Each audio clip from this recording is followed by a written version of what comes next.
Perkenalkan, saya Clement Felix Setiawan, dosen dari Prodi Desain Komunikasi Visual, Fakultas Seni dan Desain, Universitas Multimedia Nusantara.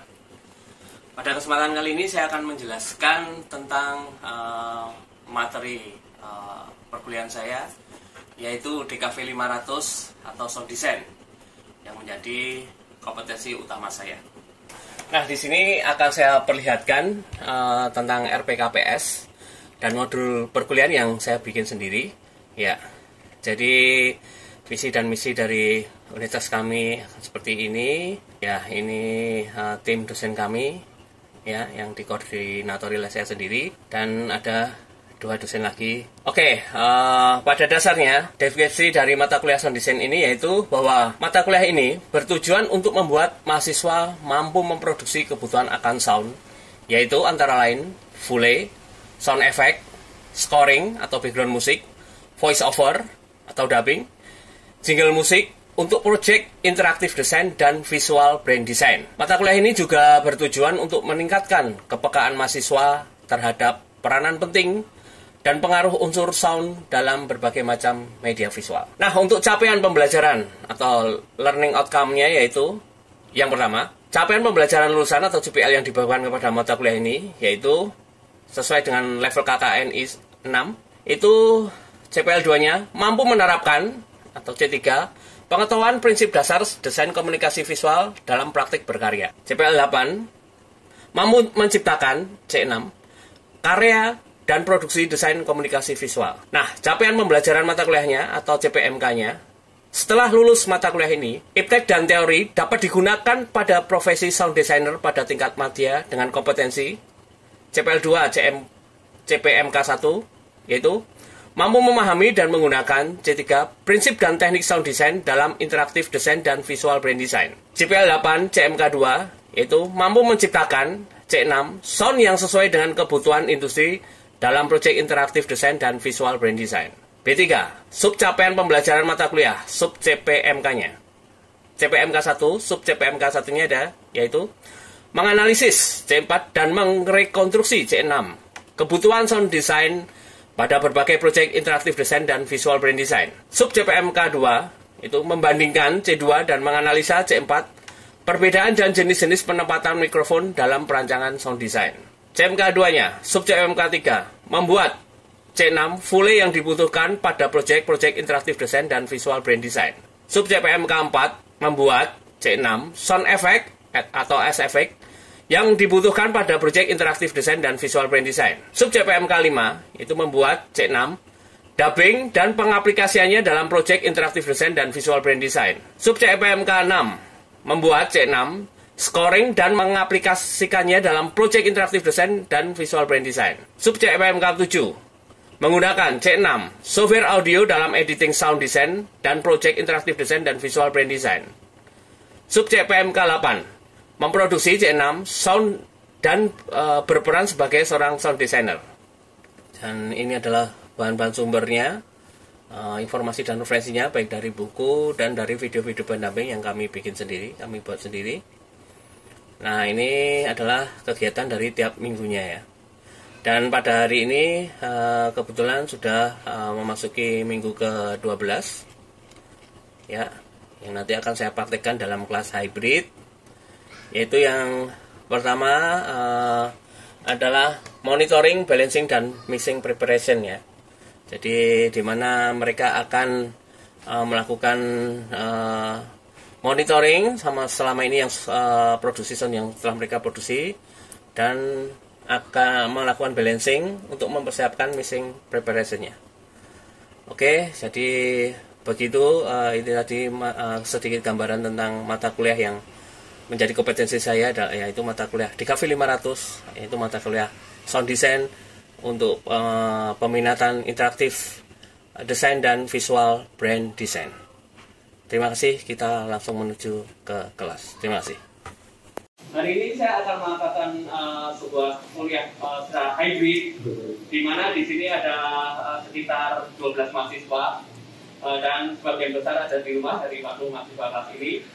Dan untuk materi ke-12 pada minggu ini yaitu tentang monitoring dan preparation. mix preparation. Oke, kita mulai. Materi pada minggu 12 adalah monitoring, balancing, dan mix preparation. Nah, apa itu monitoring ya? Monitoring adalah kita melakukan sebuah kegiatan untuk mendengarkan kembali apa yang sudah kita recording, apa yang kita kerjakan.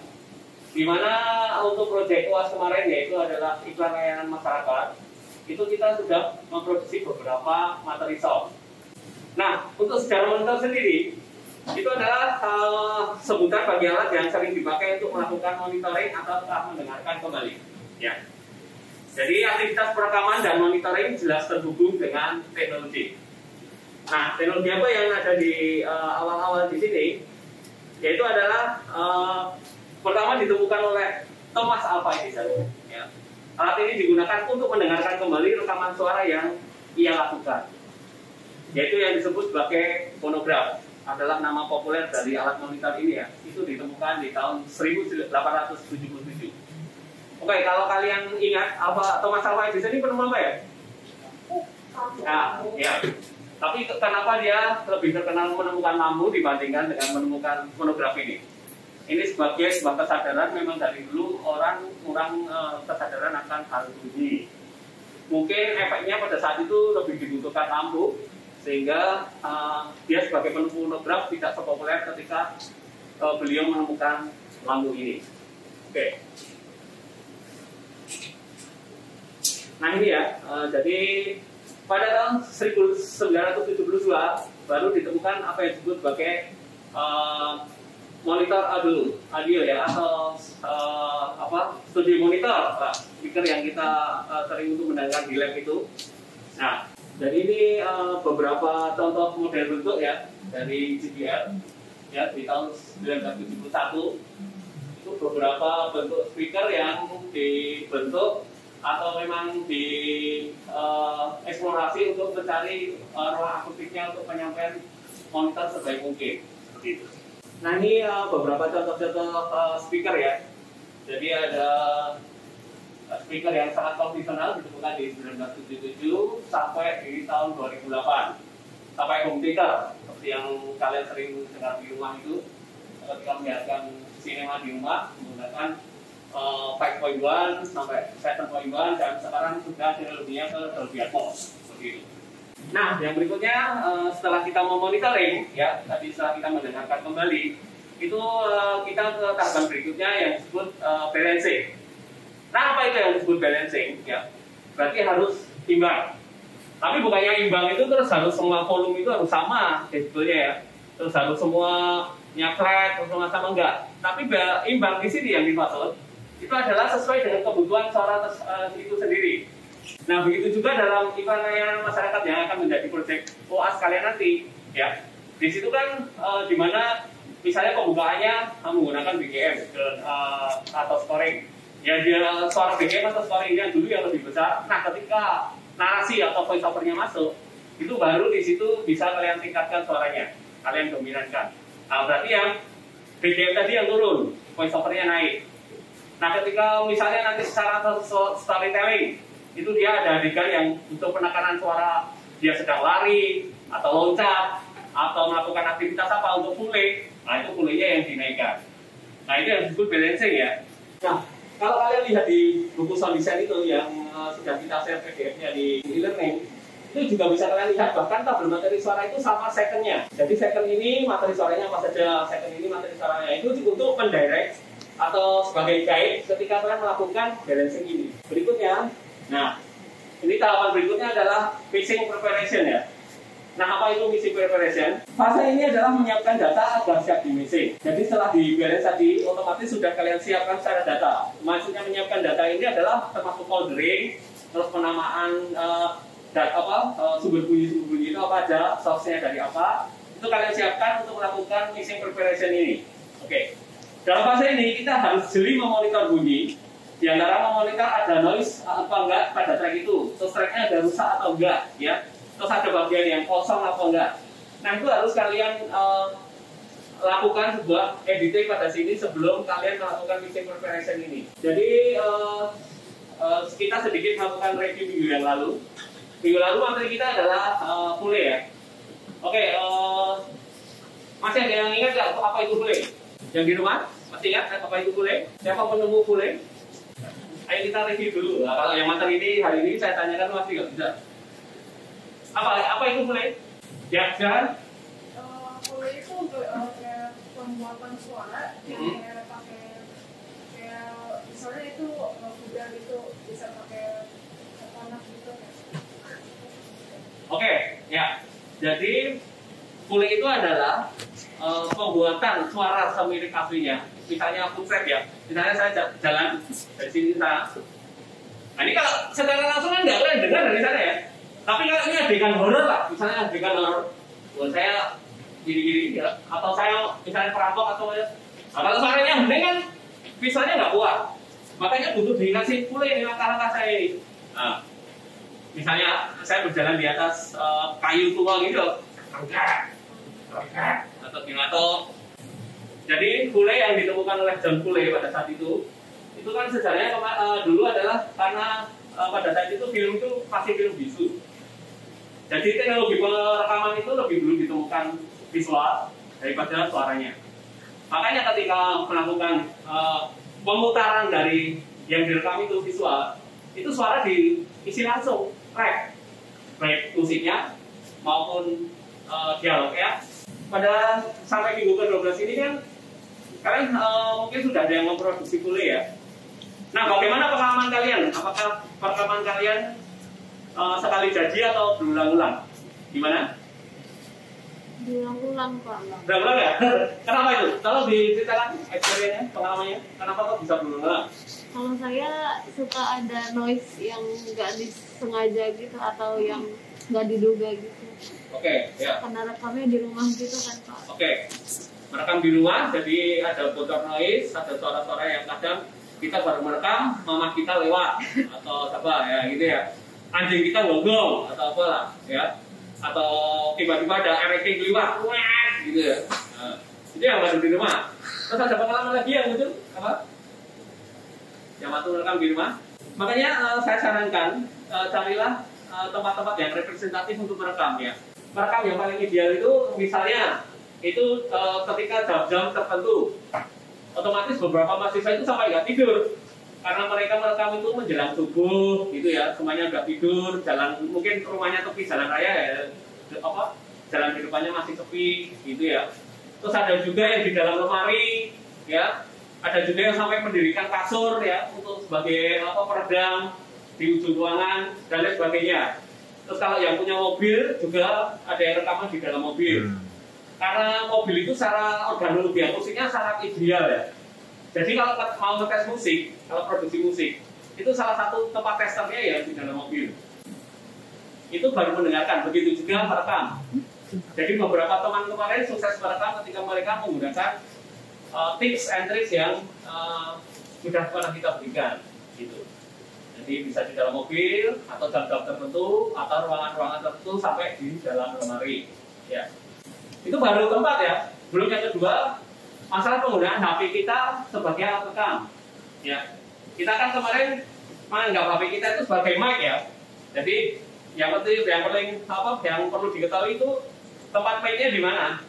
Misalnya mikrofonnya itu di atas ya, harus sudutnya harus benar ya. Kemudian sudut kita mau melakukan handphone ini sebagai mic, gitu. Di belakang. Apakah ada cacat pada produksi perekaman kalian sampai hari ini? Ada? Di mana? Paling sering noise. Gimana? Paling sering noise. Paling sering noise ya? Iya. Terus selama ini dalam menangani noise apa ya yang kalian lakukan? Biasanya pakai kompresor. Pakai kompresor, oke. Kompresor itu fungsinya mengompres ya. Hanya kompresor itu adalah bisa dia menekan low maupun high-nya. Ya, dimana suara-suara, misalnya ini suara AC yang ini kalau di Pro EQ, kalau di analyzer itu, ini pasti suaranya high, ya. Sama ada noise floor atau brown floor atau noise diaphragm ini yang kita nggak sadar itu kadang malah ngebas, dia bunyi terus ini, tapi kayak nggak dengar tapi nggak bunyi. Oke, kalau yang lain ada pengalaman? Ya ada satu langkah yang terakhir, mau nggak mau ya kita ulang rekamnya, ya kan? Jadi secanggih-canggihnya software apapun, itu kalau mengandalkan manipulasi ya pasti ada batasnya. Makanya dalam film-film itu, produksi film itu mengapa kok ya diulang-ulang itu juga selain salah salah pas adegan juga sebenarnya ada kebutuhan sound juga. Gitu. Terus ada kan pertanyaan dari proses perekaman teman-teman. Ini yang di rumah juga boleh tanya loh ya. Silakan. Nah ya, oke, jalan-jalannya semua ya.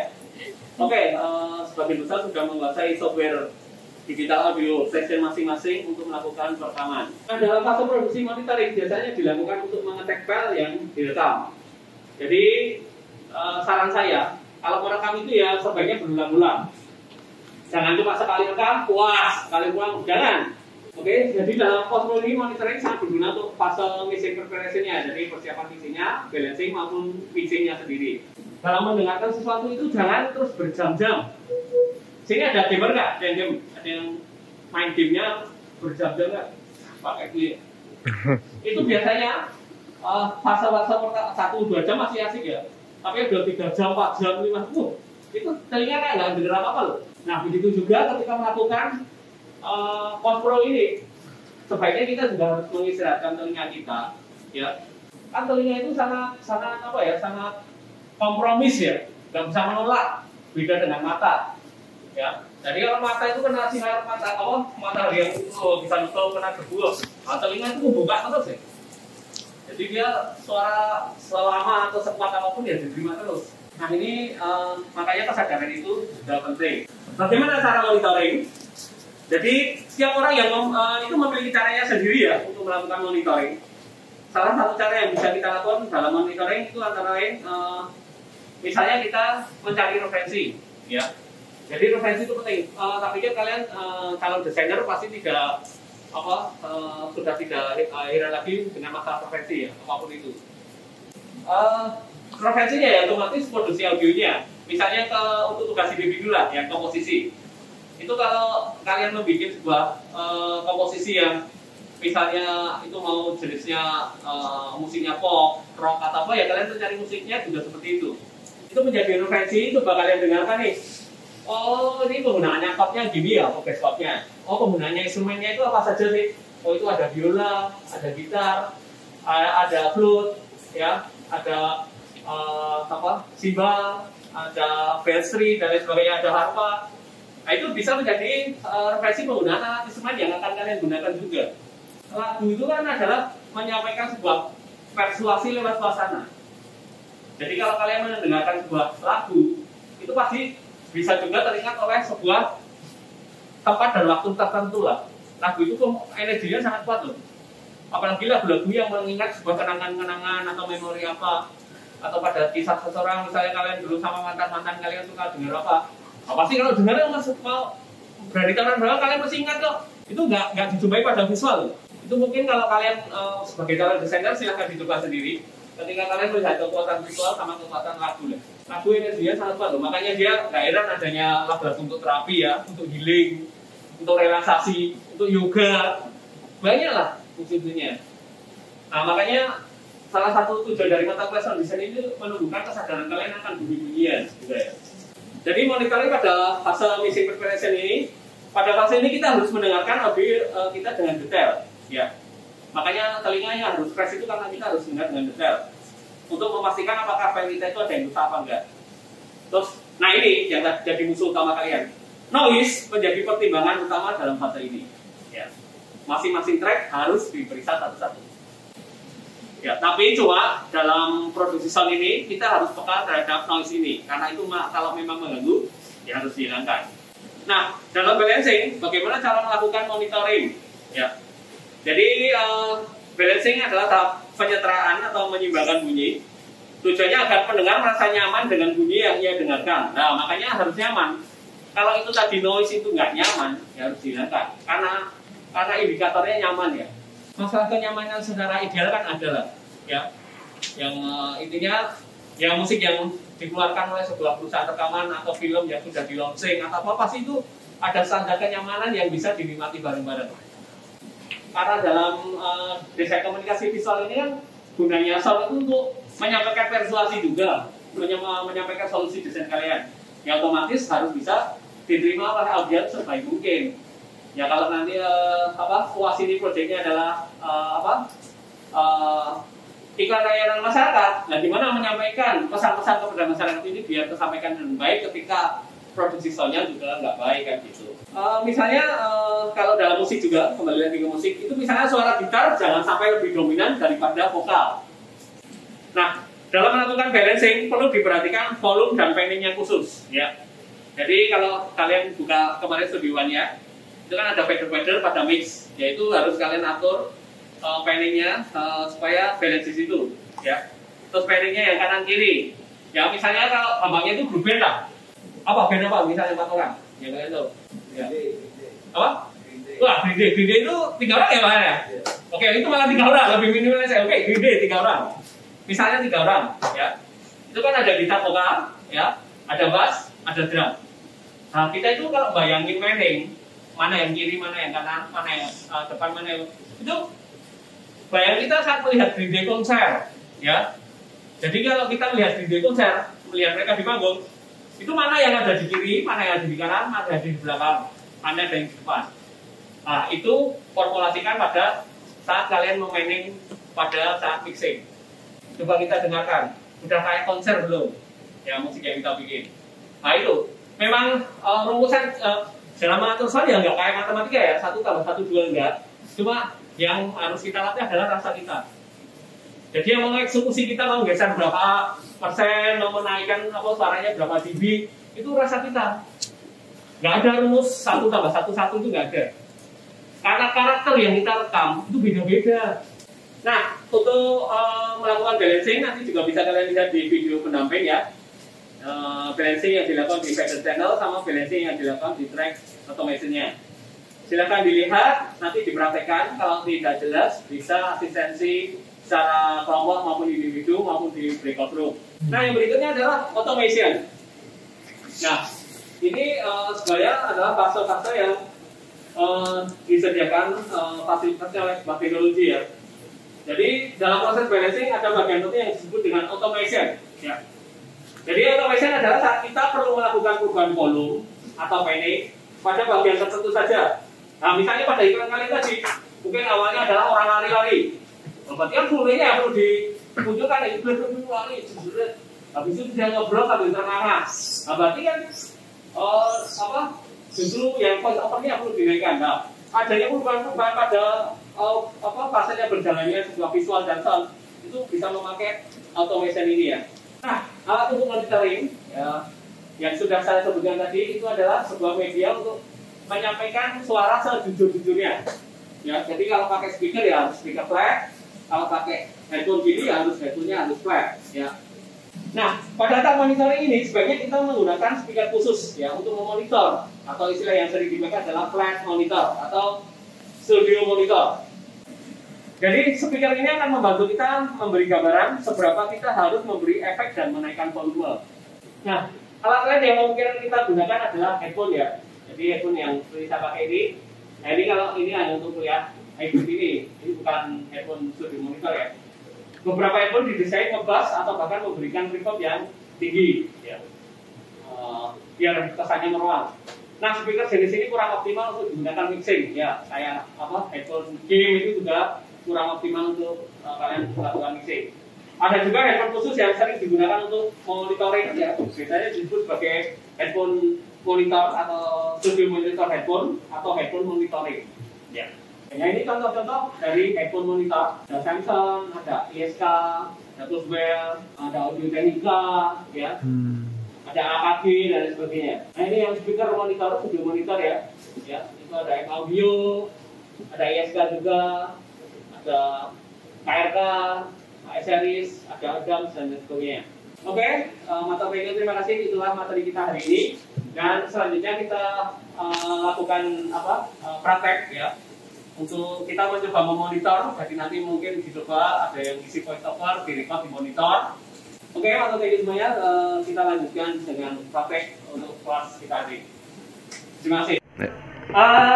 Hari ini kita akan melakukan praktek recording dan monitoring. Jadi ini kita akan merekam voice over yang di sini adalah di control room, otomatis menjadi sound operatornya atau sound engineer-nya, dan di sana adalah pengisi voice over-nya. Oke, kita mulai. Setelah kita membuka Studio One, kita pilih track, Terus karena ini semua file yang akan kita rekam adalah mono, jadi add audio track mono. Oke. Terus ini recordnya dinyalain, ininya dimatiin aja karena biar nggak double. Terus coba kita cek dulu ya, apakah sudah masuk atau belum. Silahkan pengisi voiceover. Cek dulu, cek. Mic check. Oke. Halo.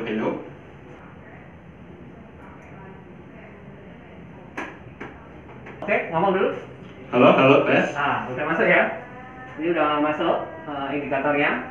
Terus nanti tinggal merekam. Merekam itu pakai bintang ini. Terus kalau stop ini ya, kalau mau mendengarkan kembali ke 0. Oke. Terus ini bagian mixer. Ini perhatian dulu. Ini bagian mixer dia kan pakai mic yang ini, shotgun ya. Jadi pakai ini. Cuma ini kan itu yang satu untuk backup. Jadi coba dicek dulu. Coba cek. Tes. Halo. Nah, ini yang satu di mute aja. Halo. Ini pakai ini. Oke, ini pakai shotgun. Halo. Pakai ya W5 aja biar nggak peak. Jangan lupa menyalakan 48 volt ya, karena itu kondenser. Terus ini untuk ngatur gain. Gainnya adalah kekuatan power untuk menerima rekam. Dan lainnya ini.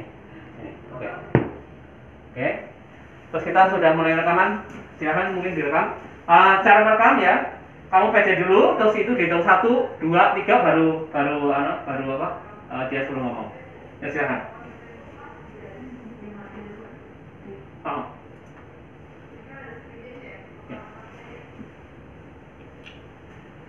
Aku ini binatang jalang, dari kumpulan terbuang.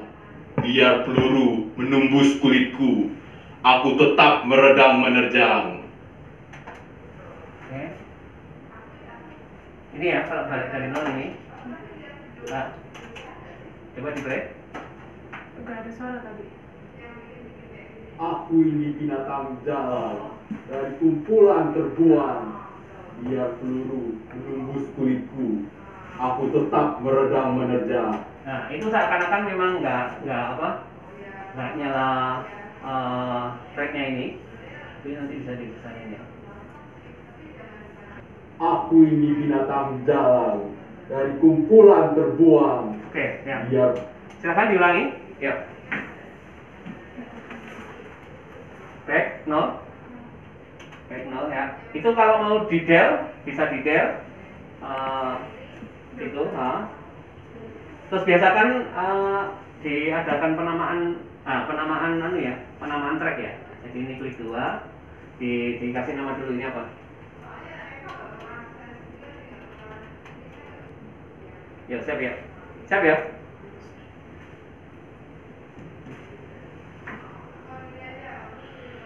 aku ini binatang jalang, dari kumpulan terbuang. Biar peluru menembus kulitku, aku tetap meredam menerjang. Luka dan bisa aku bawa berlari hingga hilang pedih perih, dan aku akan lebih tidak peduli. Aku mau hidup 1000 tahun lagi. Oke, ya. Terus kita monitoring ya. Coba di monitoring. Gimana menurutmu? Sudah oke atau masih perlu diulang? Udah oke sih. Udah oke ya. Lebih lumayan ya rekaman di sini ya daripada di rumah ya. Oke, intinya itu ya, tahu tadi ya. Iya. Coba diulang dari awal. Ini sebelum monitoring tadi udah tahu ya cara buka folder baru, pilih yang track audio mono ya, karena semua yang di-record itu adalah mono. Terus diatur tadi input outputnya. Terus jangan lupa penamaan folder filenya, jadi yang merekam apa.